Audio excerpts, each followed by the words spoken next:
कराची का नौजवान सौले Asif Forbes magazine की अरबपति अफराद की फहरिस्त में शामिल हो गया है। अमेरिका की मैसाचुसेट्स इंस्टीट्यूट ऑफ टेक्नोलॉजी से फारिगुल तहसील होने वाले सौले आसिफ ने अपने दोस्तों के साथ मिलकर मसनूई जहानत की कंपनी कर्सर बनाई, जो देखते ही देखते AI की टॉप कंपनी बन गई।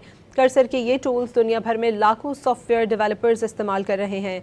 $2.3 अरब की बड़ी फंडिंग राउंड हासिल करने के बाद कर्सर की मार्केट वैल्यू गुज़श्ता साल $29.3 अरब तक जा पहुंची।